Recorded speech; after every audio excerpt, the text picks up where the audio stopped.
Hi, this is Rob Anspach, and I'm with Kimberly Seltzer. Now, Kimberly is a makeover and confidence expert, a therapist, a dating coach, and this is actually the first time I'm using Zoom because Kimberly suggested I get off of Google Hangout and get on this Zoom, and oh my goodness, the quality is so much better. So right now, she's already given me confidence in my videos. I like that I gave you confidence in the technology world, which is just ironic considering I am so not tech. I usually rely on people like you, Rob. But nothing against Google. I love Google. There's nothing wrong with it, but you have to admit this is just, yeah, much better. The quality, I think, on this video hangout, well, it's really not a hangout. It's I don't even know what you call it. Well, yeah, Zoom. It's just incredible. The picture's better, the sound's better. And not that this is a plug against Google Hangout, but I think I might just start switching over everything, saving it, and then putting it on the YouTube. So right there, it's a plus for you already. Yay! Yeah, it's funny. It's actually a good segue into, it's funny. I obviously do makeovers, right, for a living, and image is really important. And a lot of times, it's kind of like what we're talking about. It's all about marketing and putting yourself out there in a way that people will get to know you. Because I'll have women come to me and they'll say, well, if a man doesn't like me for me, then F him, I'm gonna, dress the way I want. But my whole point is, if your image is not portraying the best version of you, kind of like in this video chat, right, then people are not going to get to know you. So it's not changing who you are inside, but it's packaging or marketing yourself in a way so that people do get to know the beautiful essence of you. So now you're in LA, I'm in Pennsylvania. Why, what made you go to LA? Because I love the East Coast. The West Coast to me is always very busy, except San Diego. I think it's a little bit of a different culture. But LA to me is very chaotic. I have one answer: the weather. I have no other answers. I wish I had something more profound to tell you about that. I truly, I think, was a mismatch. I'm from Chicago, and I felt like my life was hibernating for 9 months of the year. And I'm a really outdoors girl. And there's nothing like seeing a palm tree and the ocean. Even on the most depressing day, I have that to look forward to, as I go out into the door, and I just love it. So that's me. I kept visiting my brother who's out here, and then I would go home to Chicago and go, why do I live here still? So that's me. But some people, I don't know, do you enjoy the winter? Do you enjoy the 30 below? I don't know. No, and for the last, I don't know, I've lived here all my life, but for the last few years, I've been thinking about moving to somewhere warmer. And, actually we're going out to San Diego in February. And, I just, to me, that embodies California. It's just slower pace. I like the old town feel of San Diego versus the high rise, and I like the harbor. But to me, Philadelphia area, which I'm about an hour and a half away from, is too busy for me. That's not who I want to be. I like to simplify my life a little bit better. Before we got on the video, or before we started recording, I was telling you about my house. Yeah. It's a 1950s house. It's an old house, needs a lot of work, but it's just got a relaxing style to it. It kind of reminds me of my grandparents. And so to me, that is just a simplified life. Kind of goes back to the the honest days of less chaos, no technology. And it's kind of hard for me to tell people, hey, I want to escape technology because here I am doing their social media, doing their SEO, doing, helping them with their online trust.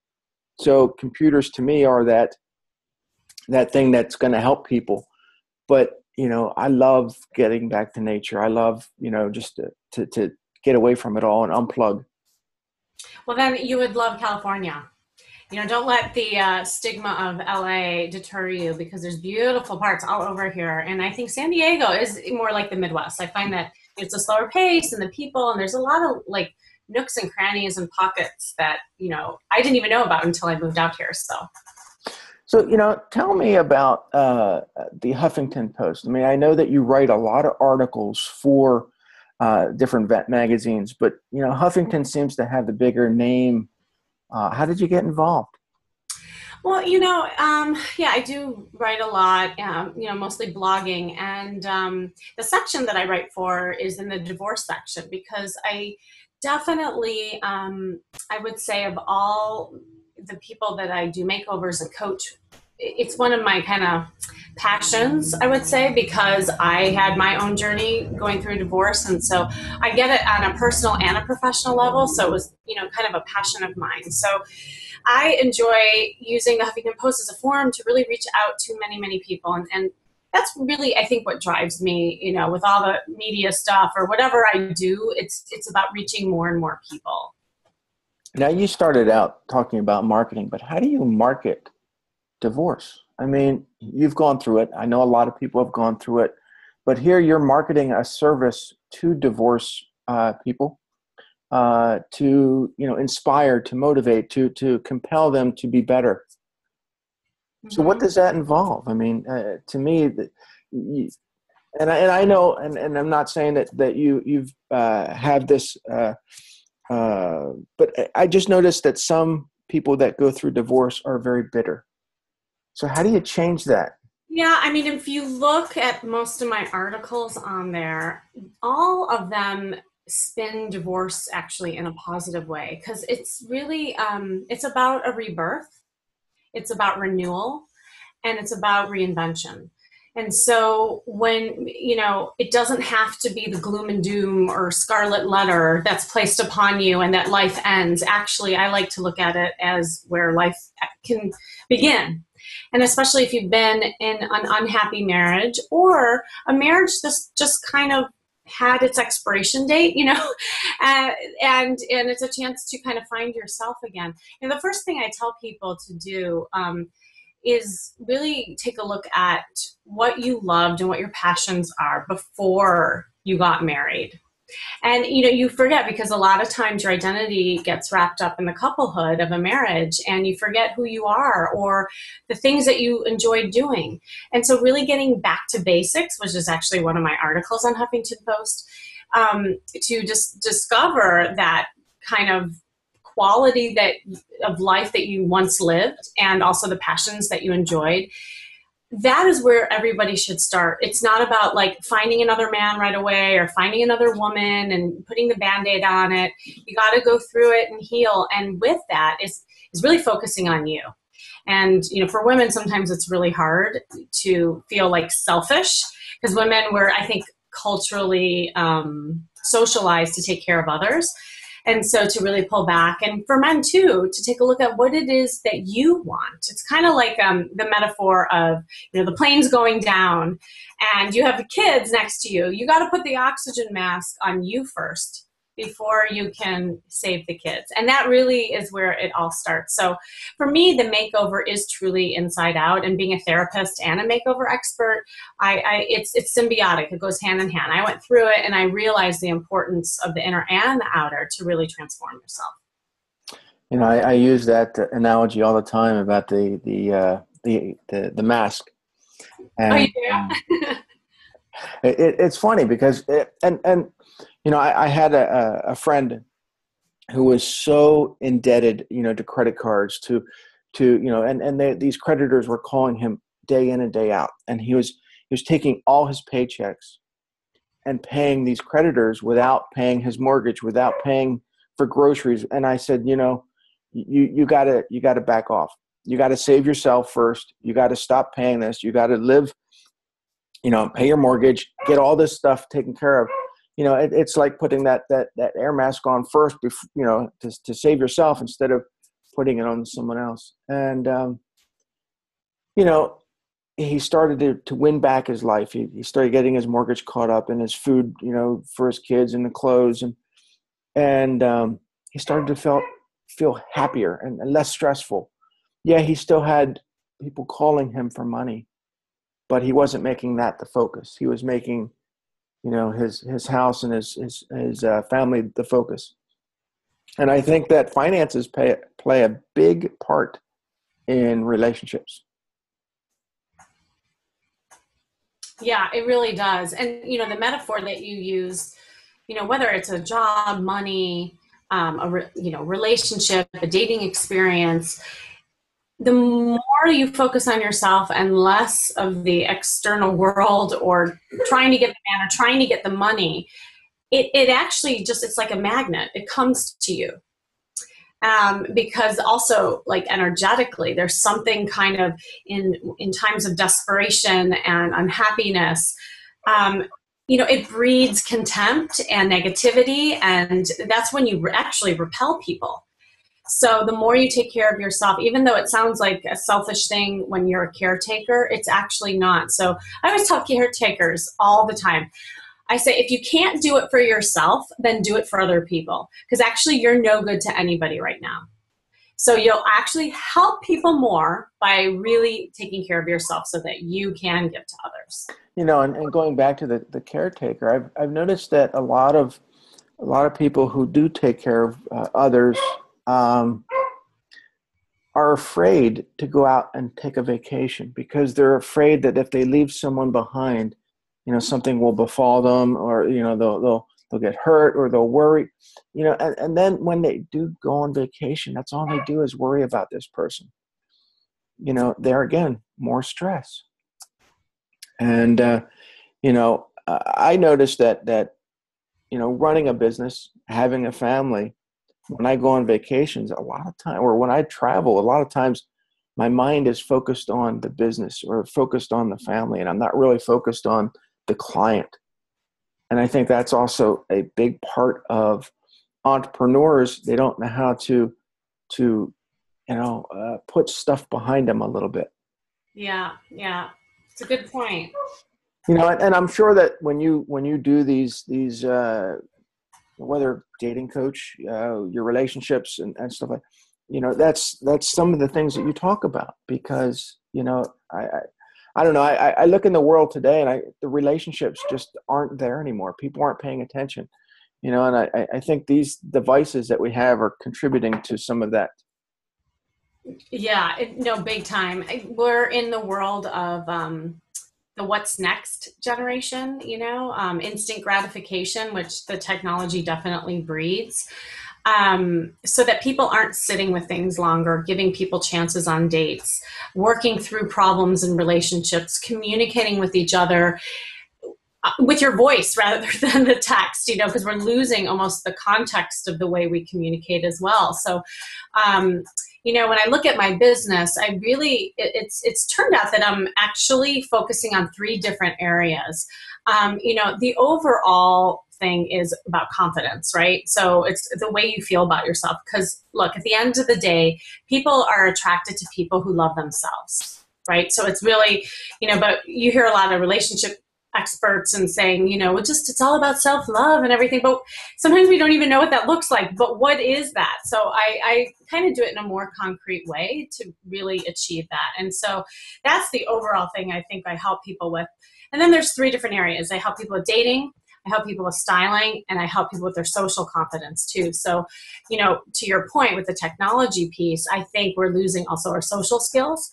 And I'm seeing a ton of people, whether it's people in our age bracket, dating after divorce, or even learning how to network because people have forgotten even how to talk to people at parties or events, or even the younger generation in their 20s that they're not even knowing how to talk to people because they're relying so much on the computer and social media. To how to navigate a room, how to make meaningful connections, how to sustain a conversation. And those simple things can really help people feel more confident in their life in all aspects, really. I think I'm one of the people that if I go into a room, I'll gravitate to certain people. Uh-huh. And, if people don't approach me, that's okay. Or I'll go into my, if people come over to my house, it's so noisy. I just go to my room and escape. Well, I can help you with that, Rob. No, it's family. I don't want. No. No, but it's not even about dating. It's about connecting with people, the outside world. And I think, you and I both are entrepreneurs, and the irony of entrepreneurs is often, especially in the coaching world that you and I are in, here we are trying to help others connect, right? In different ways. With you, it's technology in the world. With me, it's personally. Yet entrepreneurs can be so lonely because we're so busy the time doing what you and I are doing right now, right? Like recording, doing things, for a business, doing newsletters, that kind of thing. So I think it's even more important for entrepreneurs to get out there more. Like, it's not just about doing the internet marketing. It's about connection. Like, you and I met at a conference, which was awesome, right? 2 years ago. Yeah. And look at the connections we made and sustained, the relationships. And that's essential for building a business. For me, trust creation, especially when I deal with a lot of doctors and lawyers, professionals, when you go online, you have to understand the people that you're dealing with.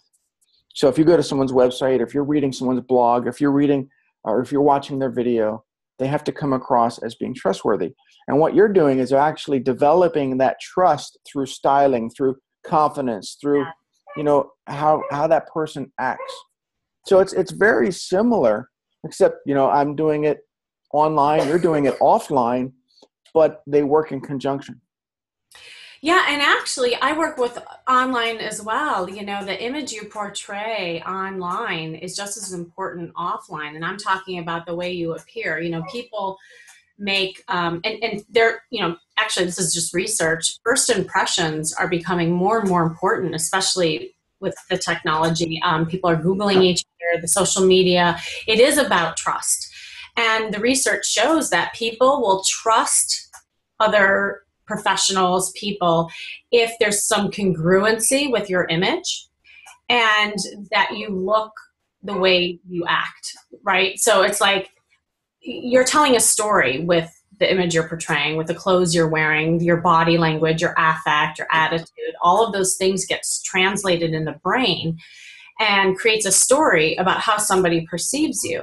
So this isn't me talking, this is research, right? And we're human beings, and people, it takes 30 seconds to make a first impression. That's all you got. Probably less now, they're saying. And people judge you based on two things: your attitude and the clothes that you're wearing. That's it. That's it. It's not even what you're saying that's important than how you're in trouble then. So Rob, you and I need to go shopping, honey. No, but it's amazing what a few tweaks, like if I can just give you a little constructive critique. Go ahead. You open yourself to this. So I'm going to, for all the listeners out there, because I think actually this could help many people, especially with guys. Like your glasses, I would love to do an updated version of your glasses, like a thicker rim. I think the shape is really nice, but a thicker rim to give you a little more edge would be awesome on you.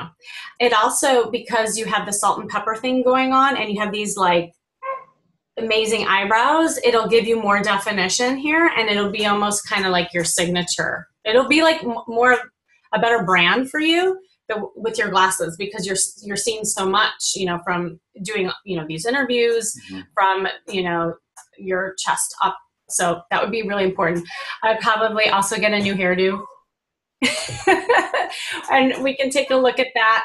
You have fabulous hair. You have like so many guys would be jealous of your hair, but you have a high forehead.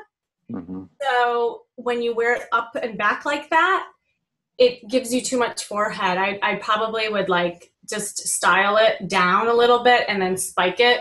And like when I do virtual makeovers, which are amazing. So it's kind of like what we're doing right now. And it's an hour session where I assess you from head to toe, and I give you links to different like pictures and brands that I think would look good on your body and whatnot, and teach you about your body type and your colors and all that.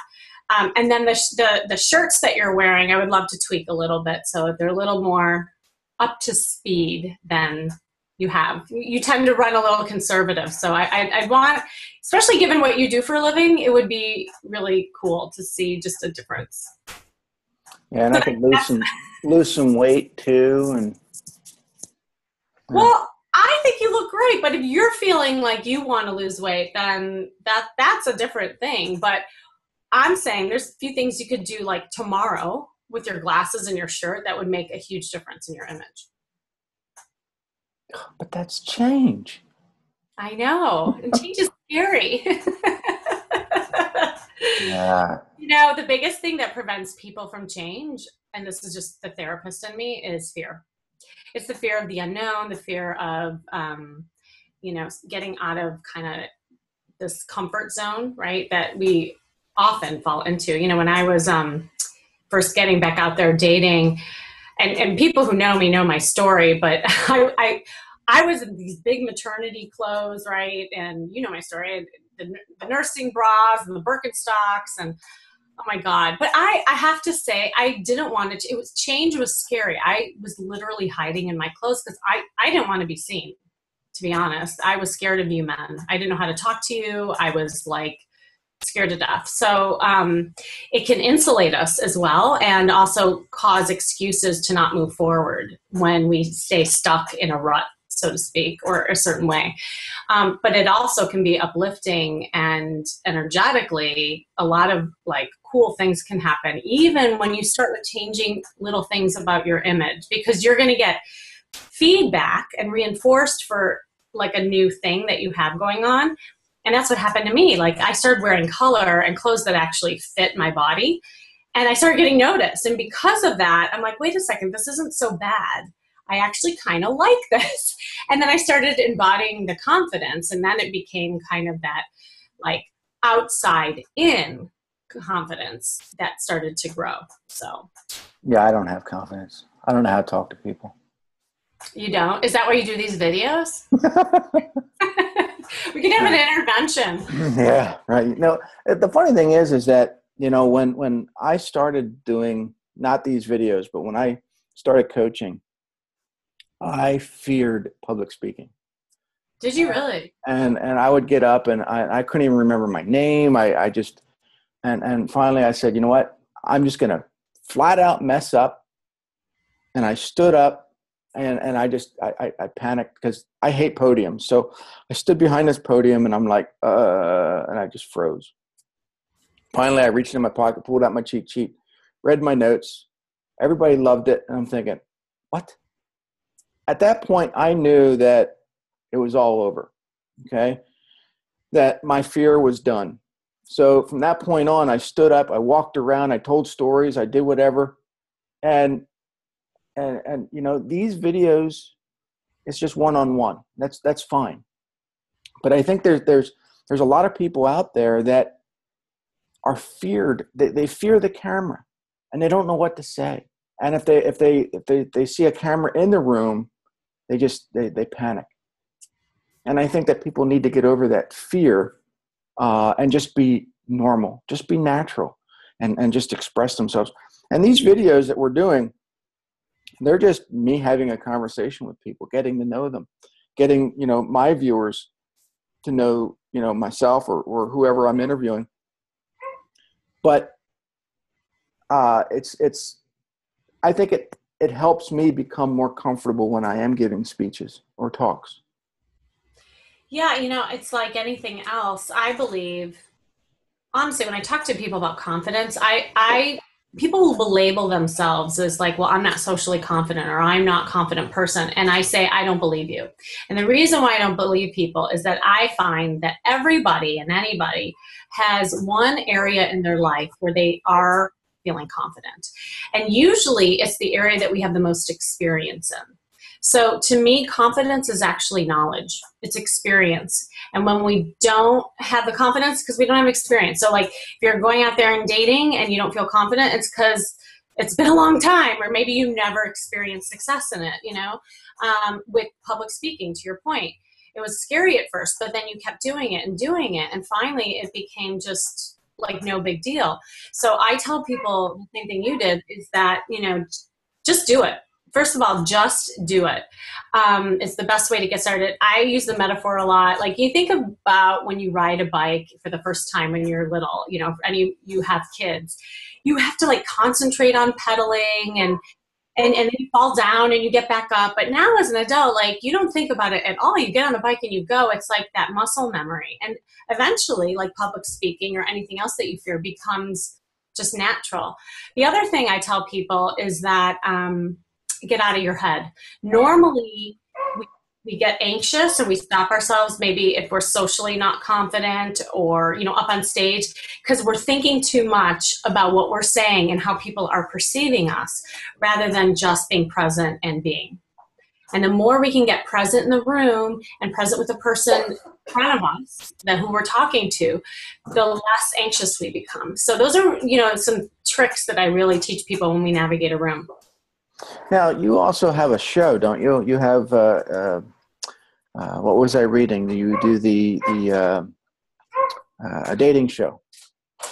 Yes, I'm actually in two different shows. And one is The Great Love Debate, which is a live dating show. And I've been the co-host and traveling around talking to men and women all across the country, debating about love and relationships. And there's a panel of experts. And I've been on the panel and I've also co-hosted, and it's been super fun. And I love like debunking myths and getting men and women in the room and really like sharing what they fear about, the opposite sex, or what they hate about the opposite sex. And at the end of the day, what's funny to me is that no matter what city we've traveled in or where we've gone, we all are, in it together. We're all finding the same challenges. And people always think their city's the worst to date in.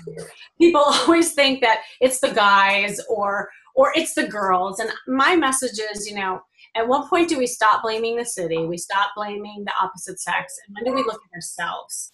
Because you can't change other people. All we can do is look at ourselves and what we do different to get different results. So anyway, that's the live show. And I'm also in actually in San Diego, your favorite town, it's actually called The Romance, and it's going to be, I think, launched in December, and you'll be able to see it on the web. I think it will be in Hulu and a lot of, kind of the web channels, but it's a reality show, and it'll also be in like local cable networks. Nice. So how long have you been doing what you're doing? Which part? I feel like my life literally has transformed. Well, I call myself a retired therapist because that was my previous life when I lived in the Midwest in Chicago. I practiced for over 10 years, became a very seasoned therapist in many different avenues and ways. But then when I got here, everything kind of changed. I always joked there was no way I was going to be a therapist at that point because I was in no condition to help people. If anyone were to come to me at that point in my life, I'd be like, you think you have problems? Let me tell you about my issues. So then, and then from there on out, through kind of the continuum of different avenues of helping people, it was the makeovers, and then being a dating coach. And also I was a matchmaker for a while. It's been about 8 to 10 years doing that as well. I believe that every person that's an entrepreneur goes through an evolution. And, for 20 years, I owned a cleaning business. And people are like, wait a minute, you're coaching companies now on a global scale, but before you were a carpet cleaner in a small town. How does that work? And I said, well, I took all the experiences I learned, operating that business, having employees, building my own websites, doing my own social to kind of find my niche. And then when I discovered that I was great at writing, and then I was writing articles for magazines, then I decided, this is what I like to do. So that was that first evolution. So here I am teaching people how to do social. But really what I was doing for the first couple of years, and I didn't know it, was really teaching them how to build trust online. So then when I realized that, then I started developing, more of a coaching technique, and then I could charge more. And, then the whole lessons from the dojo, my new book, was basically all that common sense that I learned over the years and how people should kind of live their life now. And it's very, very little technology in that book.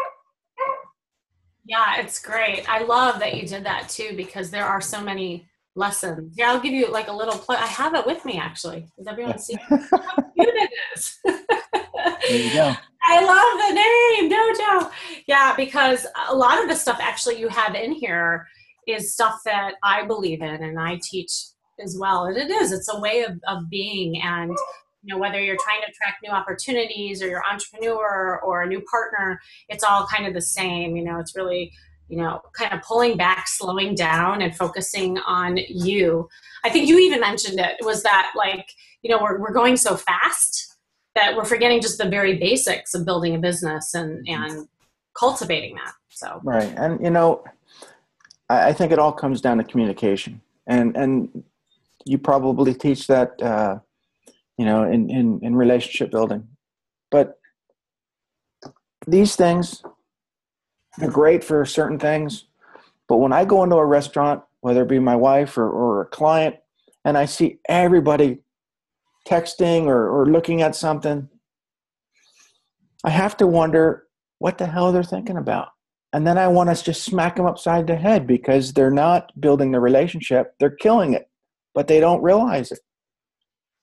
Yeah, it is. It's a big problem. I mean, there's so many wonderful things about technology, and that I embrace and I'm still learning. And I think for me, the benefit is just reachability, like to be able to reach so many people in a short amount of time. And for me, like as a helping professional, to be able to help more people in that capacity. That's where I feel like it's wonderful. And then to your point, where I think it's really been a hindrance is that connectivity that we're losing with people, with the sense of community, that kind of thing. But at the end of the day, it's like what we teach people all the time. It's about balance.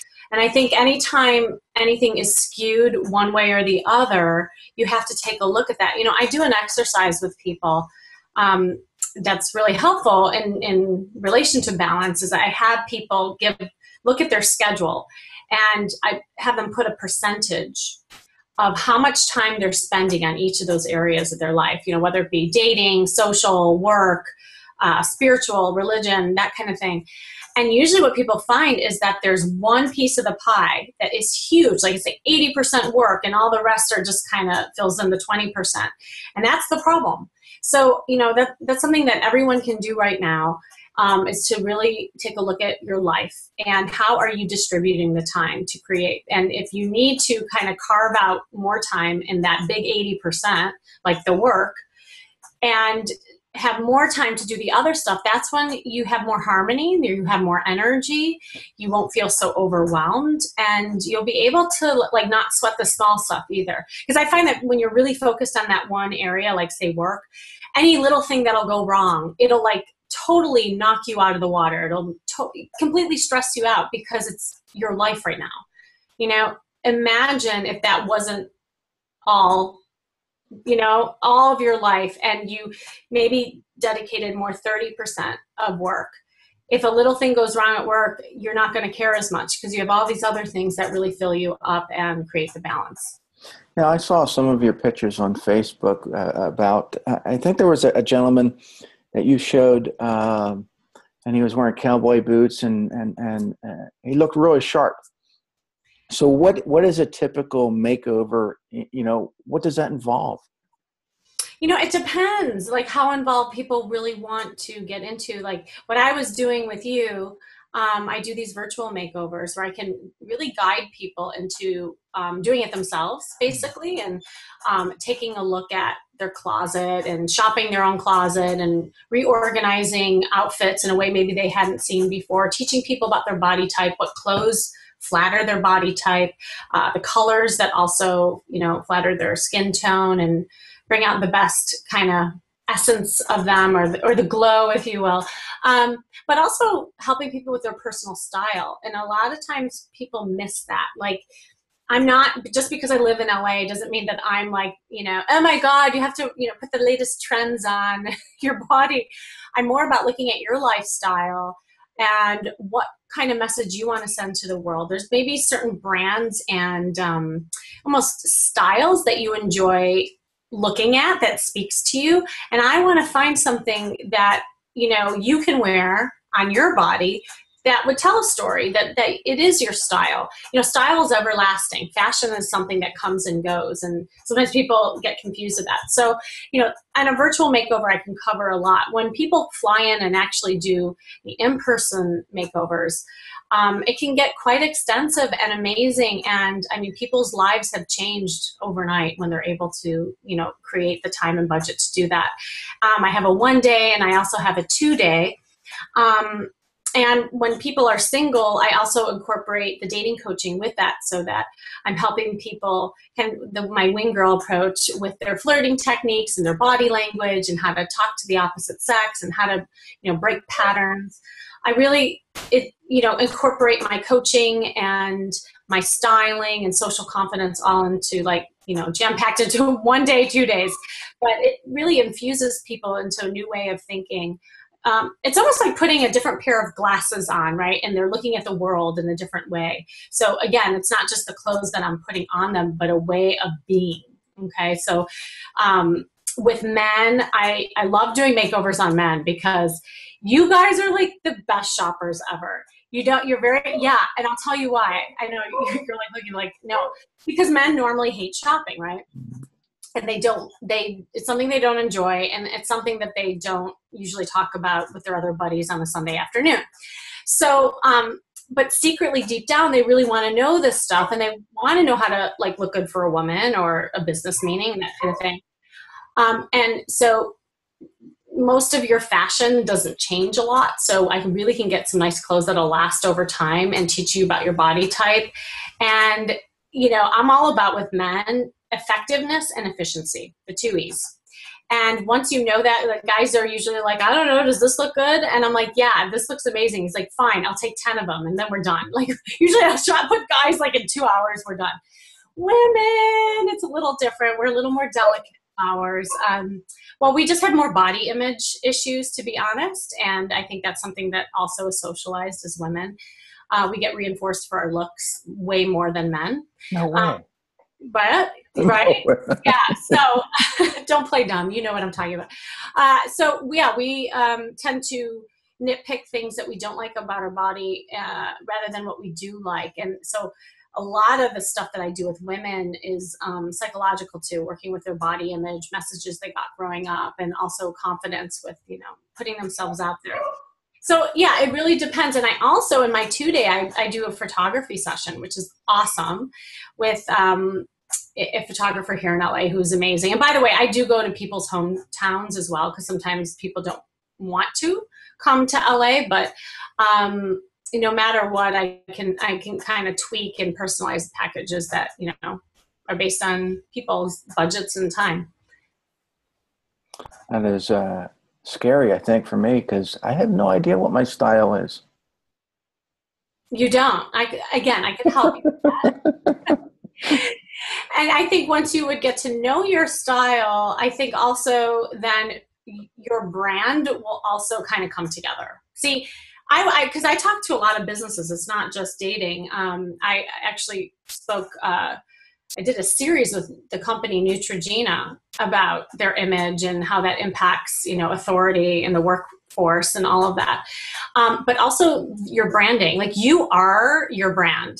You're a walking advertisement. And so the more congruent you get and almost knowledgeable kind of information about who you are and what you want to portray, then the clearer other people will see you. So the fact that you're a little confused about your style, if you got less confused and you dress with more purpose with your brand, like getting an awesome pair of glasses and maybe a little bit more edgy kind of shirt, then I think it would tell a different story about you. Yeah, I don't know. Probably. Although I don't know if I want more business, right? Who says that? Well, if you're okay with where you're at, then just change where you're at, right? No, I think that is the biggest drawback. I think for me, I hate shopping. I hate going to the mall. I hate everything. And I don't think it has to do with any, spending money. I just hate trying on clothes. To me, it's there again, more change. Yeah. Yeah. So I think what you said is really common. A lot of guys say that too. And by the time I get done with shopping with guys, they end up loving it. I turn people into monsters. Like even men enjoy shopping. There's this, I have to tell a funny story. So there's this guy who hired me to go to his closet in Denver. So he flew me to him because he wanted me to take a look at his closet and then go shopping in his hometown. So also that he would know where to go afterwards, So he's like, Kim, I don't think we'll have to clear out much. I cleared out my closet already. And I think you just need to come in, maybe tweak a few things, teach me about the styles that look good on me, and then we'll go shopping. I'm like, fine. Well, the first thing that I knew we were in trouble is that when I landed, I texted him. I said, how will I know how to find you at the airport? He says, well, I'm the guy in the Tommy Bahama Hawaiian shirt. Mhm. And I knew once he said that we were in trouble. So sure enough, there he is with the Hawaiian oversized shirt and the big acid wash jeans. I'm like, oh boy. So we went to his closet and I literally bombed his closet. Like, poor guy. But the thing is he lost a bunch of weight and he wasn't like used to his new body. And so the stuff he had on, he didn't realize how big it was on him because he had this new body. So we got rid of everything. I actually videotaped, if you go to my YouTube channel, Kimberly Seltzer, you'll see him. His name is John. And he was a great sport about it. We were laughing because literally he had like 3 things left in his closet and a big pile of clothes. He's like, Kim, you're leaving me naked. I'm like, yeah, it's a good thing we're going shopping. So we went shopping after. He spent like $3,000 on a new wardrobe and he rocked it out. And to this day, I still get emails and texts from him how I changed his world, changed his life. People noticed how much he changed. I shaved probably 15 years off of him. Wow. Just with his image in the clothes, because he was kind of looking like a grandpa, the way he was wearing the clothes, and there was no reason for that. He was too young to be old. Yeah, I got the grandpa look too, I think. But Well, I am a grandpa. You are a grandpa, Mm-hmm. but is that the image you want to portray? No. I don't know. I feel like I should take a nap now, though, but no. It's going to be your nap time. We are probably 10 minutes left on the interview, and I want to give people an opportunity to find you. So how do the viewers get to know more about you? Well, the best thing is to go to my website, Elite Image Makeovers with an S.com. You can find me seltzerstyle.com. It's pretty much the same thing, but I'm using both companies just to make it easy for people to find me. Twitter is @SeltzerKimberly, and on Facebook, Kimberly Seltzer. Very easy to remember. Yes. And what would you want people to take from this interview? That it's all about you. It's all about me. Awesome. Well, not you. The viewers, but yes, you too, Rob. Yeah, and I think what the theme that you and I are both talking about is taking care of ourselves, building our confidence, building ourselves up, whether it's our business, our wardrobe, our confidence, that the more we focus on ourselves, we will be able to give to others. We will kind of reap the benefits from it and attract opportunities all over the place. And I find that the more confident you are, in your own abilities, in your own products and services, people are going to trust you more. Yeah. And, whether you get up on stage and speak, whether you, just going into someone's home to present something, if you're confident, they're going to buy from you because they're going to trust you. They're going to have that sense that the product in and out, and they're going to get comfortable with you. They're going to say, hey, you know what? This guy really knows his stuff. He looks nice. He's confident in his ability. Let's buy from them. Let's tell other people about them. And I think that's what you're doing. I mean, I do some things on with business owners, but you are giving them that brand image that they need. Yep. Yeah, no, it's well put. And I think that, again, I invite everybody to look at both online and offline presence that you're portraying. And, you know, a lot of times people too, they're like, oh, well, this is so depressing. I don't want to have to focus on the way I look and act and that kind of thing. I invite everyone to look at it as a really exciting and positive thing. Because if you think about it, there's not too many things in life that have like an instant impact on the way that you feel about yourself. And that's what excites me about the styling, or even with what you do, Rob. I mean, you know, kind of helping people with their confidence online and showing them something different that they can do like in an instant that will create that effect and trust. That's exciting. And so everybody should go home and whether it's, you know, for women buying red lipstick for the first time in your life, or putting on a pair of heels, or for guys actually getting jeans that fit their body that's not from 1980, great. Or, you know, just going out and saying hi to people and making eye contact and making a connection offline. All of these things can really impact you. Yeah, I'm still stuck in the 80s. I know. Well, again, I think this is a cry for help, Rob. You've been like reaching out. I'm here for you. I feel like I'm getting beat up. No, this was fun. I'm lifting you up. This was a fun interview because one, it told me that, you know, my brand needs help, and I think that anybody watching, you know, can realize that their brand needs help too. I mean, so, you know, give Kimberly a call. And it doesn't always have to be about glasses or shirts or haircuts, but it does have to be about making your business better, your relationships better, you know, the communication that you have with other people better. Yeah. Thanks, Rob. And I also want to mention that you don't have to do a full-blown makeover to work with me. I do work via Skype and do phone coaching as well. So, you know, really just contact me and we can talk about different ways I can. You know, this was fun. I appreciate the tip on Zoom, because I think I'm going to really use this more often. There was no glitches. It just is clearer. So right there, again, you're boosting my confidence. Now I need to go out and get a haircut. And so I'm going to end this call, but I'm going to share this video with everybody because I think it's very important that people watch this, not to make fun of me, because, you know, eventually I will get that makeover, new glasses and whatnot.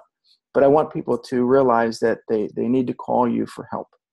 Thank you. Thanks, Rob. Thanks for having me. See you, everybody.